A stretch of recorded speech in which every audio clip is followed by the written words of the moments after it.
ಅಧ್ಯಕ್ಷ ಮಾನ್ಯ ವಸತಿ ಸಚಿವರಾದಂಥ ಜಮೀರ್ ಅಹಮದ್ ಅವರು ಒಂದು ಪತ್ರ ಬರೆದಿದ್ದಾರೆ. ನಾಳೆ ಸ್ವಾತಂತ್ರ್ಯ ದಿನಾಚರಣೆ ಕಾರ್ಯಕ್ರಮಕ್ಕೆ ನನಗೆ ಹೋಗ್ಲಿಕ್ಕಾಗಲ್ಲ, ನಾನು ಆ ಕಾರ್ಯಕ್ರಮದಲ್ಲಿ ಭಾಗವಹಿಸ್ಲಿಕ್ಕಾಗಲ್ಲ ಅಂತ ಒಬ್ಬ ಸಚಿವ ಪತ್ರ ಕೊಟ್ರೆ ರಾಷ್ಟ್ರೀಯ ದಿನಾಚರಣೆಗೆ ಎಷ್ಟು ದೊಡ್ಡ ಪ್ರಮಾಣದ ಮಹತ್ವ ಕೊಟ್ಟಿದೆ ಅಂತ ಗೊತ್ತಿದೆ. ನನಗೆ ಸಮಯದ ಅವಕಾಶ ಇಲ್ಲ, ರಾಷ್ಟ್ರೀಯ ದಿನಕ್ಕೆ ನಾನು ಬರ್ಲಿಕ್ಕಾಗಲ್ಲ ಅಂತ ಒಬ್ಬ ಸಚಿವ ಹೇಳಿದ್ರೆ ಅಂತ ಸಚಿವನ ಯಾಕೆ ಇಟ್ಕೋತೀರಿ? ಮತ್ತೆ ರಾಷ್ಟ್ರಧ್ವಜವನ್ನ ಆರಿಸ್ಲಿಕ್ಕೆ ಆಗದಷ್ಟು ದೊಡ್ಡ ವ್ಯಕ್ತಿತ್ವ ಯಾರ್ದಾಗಾರೆ? ಒಬ್ಬ ಸಚಿವ ಈ ರೀತಿ ಪತ್ರವನ್ನ ಕೊಟ್ಟಿದ್ದನ್ನ ಸರ್ಕಾರ ಅಕ್ಸೆಪ್ಟ್ ಮಾಡ್ಕೊಳ್ಳುತ್ತೆ ಅಂತಂದ್ರೆ ನಾಳೆ ರಾಷ್ಟ್ರಧ್ವಜ ಸ್ವಾತಂತ್ರ್ಯೋತ್ಸವ ಆಚರಣೆ ಯಾರಿಗೋಸ್ಕರ? ಬಹಳ ದೊಡ್ಡ ದೊಡ್ಡ ಸ್ವಾತಂತ್ರ್ಯ ಆಚರಣೆಯನ್ನು ಮಾಡ್ತಾ ಒಬ್ಬ ಸಚಿವ ಪತ್ರವನ್ನು ಅಧಿಕೃತವಾಗಿ ಕೊಟ್ಟಿದ್ದಾರೆ, ನಾನು ಹೋಗಲ್ಲ, ನನಗೆ ಸಮಯದ ಅವಕಾಶ ಇಲ್ಲ ಅಂತ. ಅದನ್ನು ಮುಖ್ಯಮಂತ್ರಿಗಳು ಒಪ್ಕೊಳ್ತಾರೆ, ಬದಲಾಯಿಸ್ತಾರೆ ಅಂತಂದ್ರೆ ಏನ್ ರಾಷ್ಟ್ರೀಯ ಧ್ವಜಕ್ಕೆ ರಾಷ್ಟ್ರೀಯ ಆಚರಣೆ ಗೌರವ ಇಲ್ಲೇನೋ? ಸಮಯದ ಸ್ವಾತಂತ್ರ್ಯ ದಿನಾಚರಣೆಗೆ ಹೋಗ್ಲಿಕ್ಕೆ ಆಗದಲ್ಲೇ ಇರುವಂತ ಸಚಿವ ಯಾಕಿರ್ಬೇಕಾದ್ರೆ ಸದನದಲ್ಲಿ? ಅಧ್ಯಕ್ಷರೇ, ಅವರು ಜಿಲ್ಲೆ ಇಲ್ಲ ಮಾನ್ಯ ಅಲೋಕೇಶನ್ ಏನ್ ಬರ್ದಿದ್ದಾರೆ ಅಂತ ಓದ್ಲ ನಾನು? ಏನ್ ಬರ್ದಿದ್ದಾರೆ ಅಂತ ಓದ್ಲಾ? ಏನ್ ಬರ್ದಿದ್ದಾರೆ ಮಾಡುವಾಗ ಅಲ್ಲ ಮಾನ್ಯ ಅಧ್ಯಕ್ಷ, ಏನ್ ಬರ್ದಿದ್ದಾರೆ ಅಂತಂದ್ರೆ ಆಯ್ತು, ಜಿಲ್ಲಾ ಅಲೋಕೇಶನ್ಸ್ ಮಾಡುವಾಗ ಅವ್ರಿಗೆ ಆ ಜಿಲ್ಲೆ ಹಿಂದೆ ಇದ್ರು, ಅದು ಬೇಡ, ಬೇರೆ ಜಿಲ್ಲೆ ಕೊಡಿ ಅನ್ನೋ ಇದನ್ನ ಅವ್ರು ಏನ್ ಹೇಳಿದಾರೆ ಅಂದ್ರೆ ಮನೆ ಅಧ್ಯಕ್ಷ, ಆರೋಗ್ಯ ಸರಿ ಇಲ್ಲ ಹೋಗೋದಕ್ಕೆ ಒಬ್ಬ ಸಚಿವರಿಗೆ ಆದ್ಯತೆ ಯಾವುದು ಅಂತ ಅವರೇ ಬರೆದಿರೋ ಪತ್ರದಲ್ಲಿ ಆದ್ಯತೆ ಯಾವುದು ಅಂತ ಹೇಳ್ತಾರೆ. ರಾಜ್ಯದಲ್ಲಿ ಮುಂದಿನ ದಿನಗಳಲ್ಲಿ ಬಿಬಿಎಂಪಿ ಸೇರಿದಂತೆ ಪ್ರೊಟೆಸ್ಟ್ ಅಲ್ಲ, ನಾನು ಹೇಳಿದ ಮನವಿ ಮಾಡ್ಕೊಂಡಿದ್ದಾರೆ ಬೇರೆ ಜಿಲ್ಲೆ ಕೊಡ್ಲಿ ಅಂತ. ಮಾನ್ಯ ಕಂದಾಯ ಸಚಿವರೇ, ಒಬ್ಬ ಸಚಿವನಿಗೆ ಪ್ರೌಡ್, ನಾನು ಜಿಲ್ಲಾ ಸ್ವಾತಂತ್ರ್ಯೋತ್ಸವದಲ್ಲಿ ಭಾಗವಹಿಸ್ತೀನಿ ಅನ್ನುವಂಥದ್ದು ಒಂದು ಗೌರವದ ಸಂಕೇತ. ನನಗೆ ಸಮಯದ ಅವಕಾಶ ಇಲ್ಲ, ನಂಗೆ ಕೊಡಿ, ಚೇಂಜ್ ಮಾಡಿ ಅಂತ ಹೇಳ್ತೀರಿ ಅಂತಂದ್ರೆ ಅಂತ ಸಮಯನೇ ಇಲ್ಲ ಅಂದ್ಮೇಲೆ ಆ ಸಚಿವನ ಯಾಕೆ ಇಟ್ಕೊಳ್ತೀರಿ ನೀವು? ರಾಷ್ಟ್ರಧ್ವಜ ಹೊರಿಸಲಿಕ್ಕೆ ಸಮಯ ಇಲ್ಲ. ಅವ್ರು ಹೇಳಿದಾರೆ ಇಲ್ಲಿ 15/8/2026 ಸ್ವಾತಂತ್ರ್ಯ ದಿನಾಚರಣೆ ಧ್ವಜಾರೋಹಣ ಹೊಣೆಯಾರಣಕ್ಕೆ ನೀಡಿದ್ದು ನಾನು ಹಾಜರಾಗಲು ಸಾಧ್ಯವಾಗುವುದಿಲ್ಲ ಅಂತ ಕೊಟ್ಟಿದ್ದಾರೆ. ಏನ್ ಹಂಗಾರ ಅರ್ಥ? ಏನ್ ಆರೋಗ್ಯ? ಯಾರ ಆರೋಗ್ಯ? ಸುಮ್ಮನೆ ನೋಡಿ, ಈ ತರದನ್ನೆಲ್ಲ ರಾಜ್ಯದ ಜನ ಸಹಿಸಿಕೊಳ್ಳಿಕ್ ಸಾಧ್ಯ ಇಲ್ಲ. ನೀವು ಇಲ್ಲಿ ವಿಧಾನಸೌಧದೊಳಗೆ ಪಾಕಿಸ್ತಾನ ಜಿಂದಾಬಾದ್ ಘೋಷಣೆ ಕೂಗಿದಾಗ್ಲೂ ಮೌನವಾಗಿರ್ತೀರಿ. ಒಬ್ಬ ಸಚಿವ ರಾಷ್ಟ್ರಧ್ವಜವನ್ನು ಆರಿಸ್ಲಿಕ್ಕೆ ನಾನು ಹೋಗಲ್ಲ ಅಂತಂದಾಗ್ಲೂ ಕೂಡ ಮಾತಾಡ್ತೀರಿ ಅಂತಂದ್ರೆ ಪರಮೇಶ್ವರ್ ಅವರೇ, ಇದನ್ನ ಸಮರ್ಥನೆ ಮಾಡ್ಕೋಬೇಡಿ ನೀವು. ಇಂಥ ಸಚಿವ ವಜಾ ಮಾಡಿಯಲ್ಲ, ಯಾರು ಈಗ ಆ ಸಚಿವನ ಇಟ್ಕೊಳ್ಳಿ ಯಾರು ಹೇಳಿದ್ದಾರೆ? ಆ ಜಿಲ್ಲೆಗೆ ಬೇರೆಯವ್ರನ್ನ ಕಳಿಸ್ತೀವಿ. ಜಿಲ್ಲೆ ಬೇರೆ ಸರ್, ನೀವು ಉಸ್ತುವಾರಿ ಸಚಿವರನ್ನ ಚೇಂಜ್ ಮಾಡೋದಕ್ಕೆ ಒಂದು ವಾದ ಇಲ್ಲ. ಸ್ವಾತಂತ್ರ್ಯೋತ್ಸವಕ್ಕೆ ನಾನು ಹೋಗಲ್ಲ ಅಂತಂದ್ರೆ ಏನರ್ಥ ಇದೆ? ನಾಟ್ ಇನ್ ಪ್ರೊಟೆಸ್ಟ್ ಅವರು ಕೇಳಿರೋದು, ಅವ್ರು ಬೇರೆ ಆಲ್ಟರ್ನೇಟಿವ್ ಜಿಲ್ಲೆಗೆ ಹೋಗೋದಕ್ಕೆ ಅವ್ರಿಗೆ ಆರೋಗ್ಯ ಸರಿ ಇಲ್ಲ ಅನ್ನೋ ಕಾರಣ. ಸಭಾಧ್ಯಕ್ಷರೇ, ಒಬ್ಬ ಸಚಿವರಾಗಿರೋರು, ಸಚಿವ ಸ್ಥಾನ ತಗೊಂಡಿರುವಂತವ್ರು ಒಂದು ಜಿಲ್ಲಾ ಉಸ್ತುವಾರಿ ಸಚಿವರನ್ನಾಗಿ ಅವ್ರು ಮಾಡಿದಾಗ ಸ್ವಾತಂತ್ರ್ಯ ದಿನದ ಅಂಗವಾಗಿ ಧ್ವಜಾರೋಹಣ ಮಾಡ್ಲಿಕ್ಕೆ ಅವ್ರಿಗೆ ಸಮಯ ಇಲ್ಲ ಅಂತಂದ್ರೆ ಇದು ಯಾವ ರೀತಿ ನಡವಳಿಕೆ? ನೀವೇ ಸಮರ್ಥಿಸ್ಕೊಳಕ್ಕಾಗತ್ತಾ? ನೀವೇನಾದ್ರು ಸಮರ್ಥಿಸ್ಕೊಳಕ್ಕಾಗತ್ತಾ? ಅಥವಾ ಅವ್ರ ರಕ್ಷಣೆಗೆ ನೀವು ಬರ್ಲಿಕ್ಕಾಗತ್ತಾ? ಇಂಥ ವ್ಯಕ್ತಿ ಒಬ್ಬ ಚುನಾಯಿತ ಪ್ರತಿನಿಧಿ ಆಗಿರೋನು, ಒಬ್ಬ ಭಾರತೀಯನಾಗಿರೋನು ಯಾರೂ ಈ ರೀತಿ ನಡ್ಕೊಳ್ಳಿಕ್ಕೆ ಸಾಧ್ಯವೇ ಇಲ್ಲ.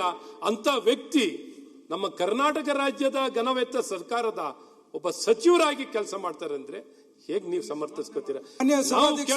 ನೀವು ಉಸ್ತುವಾರಿ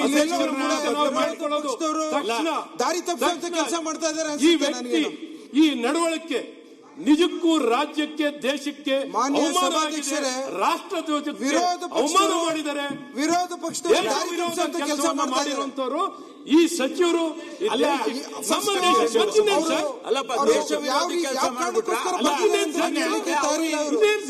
ಅವರಿಗೆ ಏನೇ ಕೋಪ ರಾಷ್ಟ್ರಧ್ವಜದ ಮೇಲೆ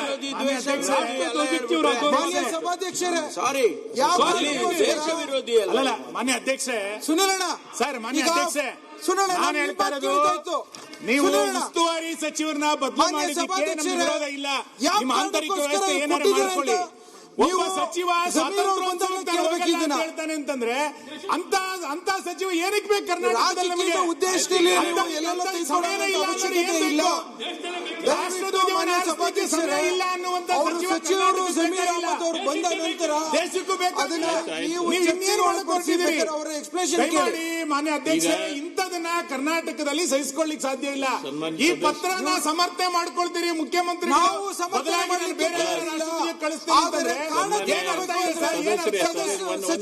ಗೌರವದಿಂದ ಭಾಗವಹಿಸಬೇಕು. ಮಾನ್ಯ ಸಭಾಧ್ಯಕ್ಷ, ಇವತ್ತ ರಾಷ್ಟ್ರಧ್ವಜ ಅಂತ ಹೇಳ್ತಾರೆ, ನಾಳೆ ಸಂವಿಧಾನಕ್ಕೆ ಕಿಮ್ಮತ್ತಿಲ್ಲ, ಇಲ್ಲಿ ಕುರಾನ್ ತೊಂಬರಿ ಅಂತ ಹೇಳ್ತಾರೆ. ನೀವು ಕೇಳ್ತೀರಿ? ನೀವು ನಿಮ್ಮ ಆಕ್ಷೇಪಣೆಗಳನ್ನ ನೀವೇನ್ ಕೇಳಿದ್ ತಪ್ಪನ್ನಂಗಿಲ್ಲ ನಾನು, ಆದ್ರೆ ಪ್ರಾರಂಭದಲ್ಲಿ ಒಂದು ನೋಟಿಸ್ ಆದ್ರೂ ಕೊಡ್ಬೇಕಾಗಿತ್ತು. ಸರ್, ಇದು ಇವತ್ತು ಬಂದಿರೋ ಈಗ ಸಿಕ್ಕಿದ ಪತ್ರ. ಮಾನ್ಯ ಸಭಾಧ್ಯಕ್ಷ, ಈಗ ಸಿಕ್ಕಿರೋದು ರಾಷ್ಟ್ರಧ್ವಜದ ಗೌರವ ಯಾವ ನೋಟಿಸ್ ಸರ್? ವಿರೋಧ ಪಕ್ಷದ ರಾಷ್ಟ್ರಧ್ವಜದ ಗೌರವ ಯಾವ ನೋಟಿಸ್ ಕೊಡೋದು? ಅದಕ್ಕೆ ನೋಟಿಸ್ ಇಲ್ಲ. ರಾಷ್ಟ್ರಧ್ವಜದಕ್ಕಿಂತ ಮೇಲೆ ನೋಟಿಸ್ ಇದೆಯಾ? ಅಲ್ಲ ಸರ್, ಇಡೀ ರಾಷ್ಟ್ರಧ್ವಜಕ್ಕೆ ಅಥವಾ ದೇಶಕ್ಕೆ ಮಾಡ್ತಿರೋಂತ ಅವಮಾನ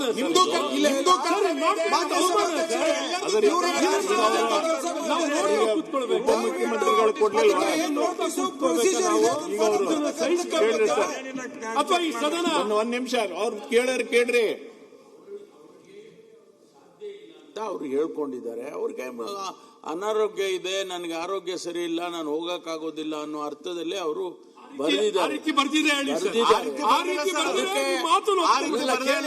ಅದಕ್ಕೆ ಮುಖ್ಯಮಂತ್ರಿಗಳು ಆಲ್ಟರ್ನೇಟಿವ್ ಅರೇಂಜ್ಮೆಂಟ್ ಮಾಡ್ತೀವಿ. ದೇಶದ್ರೋಹ ಅವರ ಪತ್ರದಲ್ಲಿ ಆರೋಗ್ಯದ ಸಮಸ್ಯೆ ಇದೆ ಅಂತ ಒಂದು ಶಬ್ದ ಇಲ್ಲ. ಅವ್ರು ಹೇಳಿರೋದ್ರಲ್ಲಿ ಸಮಯದ ಅಭಾವ ಇಲ್ಲ, ಗನಂದಾರಿ ಕೆಲಸ ಇದೆ ಅಂತ ಹೇಳಿರೋದವರು. ಆರೋಗ್ಯ ಸಮಸ್ಯೆ ಹೇಳಿದರಂತ ಕಾರಣಗಳು ಕೆಲವು ಇರುತ್ತೆ, ಅವಕಾಶ ಮಾಡ್ಕೊಡ್ಬೇಕು ಇವರು. ಆಮೇಲೆ ಮಾತಾಡಿ.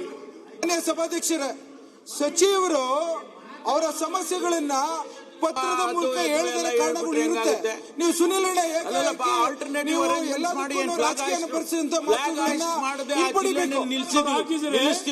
ಸರ್ ಆಗಿದ್ರೆ ಅವ್ರ ಕಷ್ಟ ಅವ್ರು ಹೇಳ್ಕೊಂಡಿದ್ದಾರೆ, ಬೇರೆ ಆಲ್ಟರ್ನೇಟಿವ್ ಅರೇಂಜ್ಮೆಂಟ್ ಮಾಡಿ. ಸ್ವಾತಂತ್ರ್ಯ ದಿನಾಚರಣೆ ಮಾಡ್ತಿರ್ಬೇಕಾದ್ರೆ ಅನಾರೋಗ್ಯರಾಗಿದ್ರೆ ಪೂರ ಕೇಳ್ರಿ ಡಾಕ್ಟರ್. ಅನಾರೋಗ್ಯವಾಗಿದ್ರೆ okay sir.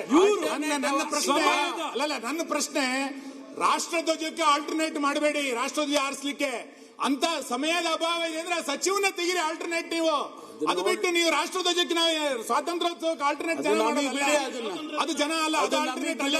ನಾವು ಆಲ್ಟರ್ನೇಟ್ ನಿರೀಕ್ಷೆ ಮಾಡಿ ಅಲ್ಲ, ನಮಗ್ ಬಿಡಿ, ಅದನ್ನ ನಿಮಗ್ ಬಿಡೋದಲ್ಲ. ರಾಷ್ಟ್ರಧ್ವಜದ ಅಗೌರವ ಕೊಡಬೇಡಿ. ಇಡೀ ನಮ್ಮ ನಿಮ್ ಸರ್ಕಾರ ಯಾವುದೇ ಗೌರವ ಕೊಡುತ್ತೆ ಅಂತ ಹೇಳಿ, ನಿಮ್ ಸರ್ಕಾರ ಯಾವುದೇ ಗೌರವ ಅಂತ ಹೇಳಿ, ಯಾವುದಕ್ಕೆ ಗೌರವ ಕೊಡುತ್ತೆ ಅಂತ ಹೇಳಿ. ಈ ರೀತಿಯ ಸಭಾಧ್ಯಕ್ಷರೇ, ಸ್ವಾತಂತ್ರ್ಯ ದಿನಾಚರಣೆಯನ್ನ ಈ ಕಾಂಗ್ರೆಸ್ ಸರ್ಕಾರದಲ್ಲಿ ಇದೇ ರೀತಿ ಆಚರಣೆ ಮಾಡೋದು, ರಾಷ್ಟ್ರಕ್ಕೆ ಗೌರವ ಈ ರೀತಿ ಕಾಂಗ್ರೆಸ್ ಸರ್ಕಾರ ಆಚರಣೆ ಮಾಡುವಂತದ್ದು, ಇದೇ ರೀತಿ ನಡೆಸ್ಕೊಳ್ಳುವಂಥದ್ದು. ನಿಮ್ ಪಾರ್ಟಿ ಹುಬ್ಬಳ್ಳಿಯಲ್ಲಿ ರಾಷ್ಟ್ರಧ್ವಜ ಹಾರಿಸ್ಲಿಕ್ಕೆ ಬಿಡ್ಲಿಲ್ಲ. ನಿಮ್ ಪಾರ್ಟಿ ಗೌರವ ನಿಮ್ಮಿಂದ ಕಲಿಬೇಕಾ? ನಮ್ಮಿಂದ ಏನ್ ಕಲಿಬೇಕಾಗಿಲ್ಲ, ನಮ್ಮಿಂದ ಏನು ಕಲಿಯಬೇಕಾಗಿಲ್ಲ. ನಾವು ನಿಮ್ಮ ಜವಾಬ್ದಾರಿ ಹೇಳಿ, ಈಗ ನಿಮ್ಮ ಜವಾಬ್ದಾರಿ ಹೇಳಿ. ನಿಮಗೆ ನೀವು ಕಳಿಸಿದ್ದೆ, ಕಳಿಸೋದಕ್ಕೆ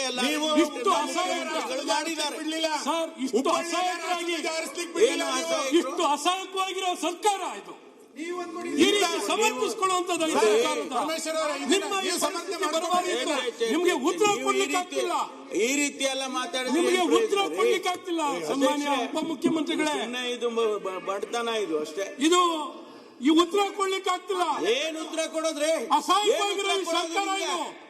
ಏನ್ ಉತ್ತರ ಕೊಡ್ಬೇಕು ನಿಮ್ಗೆ?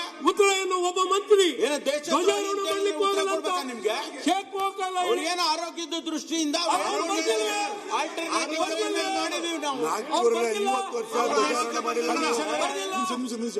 ಸರ್, ಪರಮೇಶ್ವರ್ ಅವರೇ, ಈ ಪತ್ರದಲ್ಲಿ ನೀವೇ ಒಂದು ಬರ್ಬಿಡಿ ಆರೋಗ್ಯ ಸಮಸ್ಯೆ ಇದೆ ಅಂತ. ನೀವೊಂಚೂರು ತಿದ್ದುಪಡಿ ಮಾಡ್ಕೊಡಿ ಸರ್. ಆರೋಗ್ಯ ಅಂತ ತಿದ್ದುಪಡಿ ಮಾಡ್ಕೊಡಿ. ಏನ್ ಸರ್ ನೀವು ಆರೋಗ್ಯ ಯಾವ ಆರೋಗ್ಯ? ನಿಮ್ ಮಾನಸಿಕತೆಗೆ ಆರೋಗ್ಯ ಬಂದಿದೆ, ವ್ಯತ್ಯಾಸ ಆಗಿದೆ.